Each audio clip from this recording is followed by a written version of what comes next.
آپ کی سیاسی مخالف جماعتیں کہتی ہیں کہ جو 10 سال کے پی کے میں حکومت کی نا آپ لوگوں نے تو ڈیفالٹ پہ پہنچا دیا ہے صوبے کو. کتنا درست ہے یہ الزام اور سمجھتے ہیں ایسا آپ؟ دیکھیں میں تو بس کچھ میرے اچھے عزیز بھائی ہیں تو ان کی میں باتیں سن سکتا ہوں. مجھے ایک بات بتائیں کہ جب پہلی دفعہ 2013 میں کے پی کے میں پی آئی آئی تھی تو وہ تقریباً سمپل میجورٹی سے ان کی حکومت بنی تھی, لیکن ہم نے ان کو شامل کیا تھا جماعت اسلامی کو.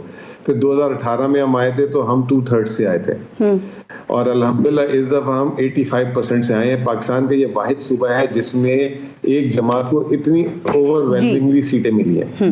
ایون سندھ میں جتنی پیپلز پارٹی چوتھی دفعہ آئی ہے وہ بھی اتنی پرسنٹیج نہیں لے سکی جتنی ہم لے سکیں. پاکستان میں کس نے قرضہ نہیں لیا ہے؟ آپ کو پتہ ہے پنجاب حکومت پہ کتنا قرضہ ہے؟ ہمارے پہ 630 ارب روپے قرضہ ہے. وفاقی حکومت پہ 80,000 ارب روپے قرضہ ہے. پنجاب حکومت میں 2700 ارب روپے قرضہ ہے. سندھ حکومت میں جو ہے 1400 ارب روپے قرضہ ہے. کتنا ہے آپ کا قرضہ؟ ہمارا جو قرضہ ہے ہم نے جو ہے بیرونی قرضہ لیا تھا جو 100% جو 65% ڈالر کا ریٹ دے گا اس کی وجہ سے یہ 350 ارب سے 650 ارب ہوا ہے, 630 ارب ہوا ہے. یہ ہم نے اضافی قرضہ نہیں لیا. اب آپ نے کمپیریزن کرنا ہے نا تو کمپیریزن اس طرح کر لیں آپ کہ جب 2013 میں نون لیگ کی حکومت آئی تھی تو پاکستان کا مجموعی قرضہ تھا 16,000 ارب, آج ہو گئے وہ 80,000 ارب. تو کمپیریزن آپ اس طرح کریں نا, آپ کو تو کمپیریٹیو انالیسس کریں تو پتہ لگے کہ اس صوبے کی سب سے اچھی فسکل مینجمنٹ ہوئی ہے ابھی تک, اور کوئی مقامی قرضہ نہیں لیا ہوا. مقامی قرضہ پنجاب حکومت نے 1,000 ارب روپے صرف گندم کی مد میں قرض لیا ہوا ہے. 500 ارب روپے سندھ حکومت نے گندم کی مد میں قرض لیا ہوا ہے. کے پی حکومت نے 1 روپیہ قرض نہیں لیا. مزمل اسلم صاحب, یہ آپ نے جو آئی ایم ایف کو خط لکھا اور جو آپ نے امریکی کانگریس میں لابنگ کی, تو سر اس سے یہ لگتا نہیں آپ لوگوں کی اسٹریٹجی تو ناکام ہو گئی ہے؟ اس سے الٹا آپ لوگوں کے اوپر ملک دشمنی کا الزام اور لگ گیا. کیا حاصل ہوا سر اس سے؟ دیکھیں بات یہ ہے کہ ہم جس دن جلوس نکالتے ہیں اس دن بھی ہم ملک دشمن ہوتے ہیں, جس دن ہم جو ہے ان پہ تنقید کرتے ہیں تو ہم ملک دشمن ہوتے ہیں. تو یہ آپ اپنے تک رکھ لیں, جتنے ملک دشمنی کے لیبل لگانے ہمیں کوئی پرواہ نہیں ہے, ٹھیک ہے نا. دوسری بات یہ رانا صاحب جو کہہ رہے ہیں کہ ہم انشاءاللہ اب قرض نہیں لیں گے, صرف یہ جو سال کلوز ہو رہا ہے نا اس میں وفاقی 10,000 ارب روپے قرض ہے, 10,000 ارب روپے. دوسری بات یہ کہ تنخواہیں نہیں لیں گے. میں کہتا ہوں تنخواہیں خدا کے واسطے لیں, 4-5 لاکھ تنخواہیں, لیکن مراد نہ لیں. اب یہ بتا دیں کہ شہباز شریف صاحب نے کتنے کیمپ آفیسز بنائے, مریم نواز نے کتنے کیمپ آفیسز بنائے ہیں, یہ بتا دیں, اور اس پہ اخراجات کتنے ہیں, ٹھیک ہے نا, اور صدر زرداری صاحب نے کتنے کیمپ آفس بنایا ہے. تنخواہ خدا کے واسطے لیں, ہاتھ جوڑ کے لیں, ٹھیک ہے نا. یہ ڈرامے بازیاں کہ جی ہم تنخواہ نہیں لے رہے, یہ نہیں کر رہے.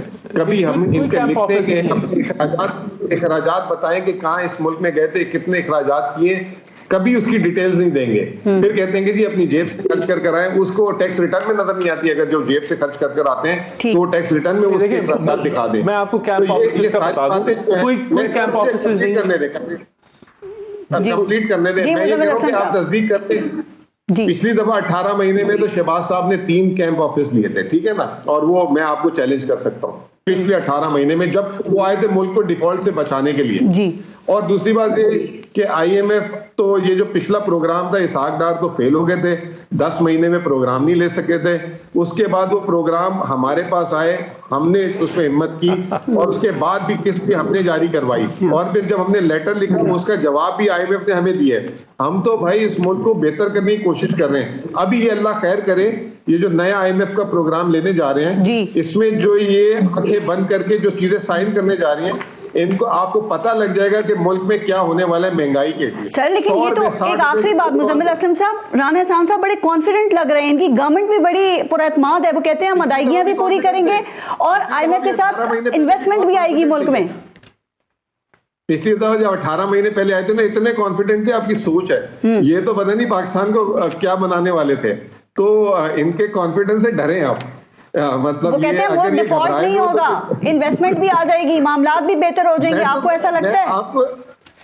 میں آپ کو ایک بات مجھے بتائیں کہ ڈیفالٹ کی ڈیفینیشن کیا ہے, پہلے تو ڈیفالٹ کی ڈیفینیشن کو ذکر کر دیں. آپ نے کے پی جس نے کسی کے آج تک پیسے جو ہے روکے نہیں اس کو ڈیفالٹ کر دیا, جو انہوں نے جو ہے سارے گردشی قرضے روکے ہوئے ہیں, پیمنٹیں روک رہے ہیں, بار بار رول اوور کرا رہے ہیں, وہ ڈیفالٹ نہیں ہے. تو پہلے ڈیفالٹ کی ڈیفینیشن کو سمجھ لیں اور اس پہ بھی ڈسکشن کریں. Default is not a word, we need to understand this. تو یہ ابھی تک ہمیں یہی نہیں سمجھ کسی کو کہ ڈیفالٹ ہوتا کیا ہے, تو پھر تو آگے اس پہ بحث کرنا بیکار ہے.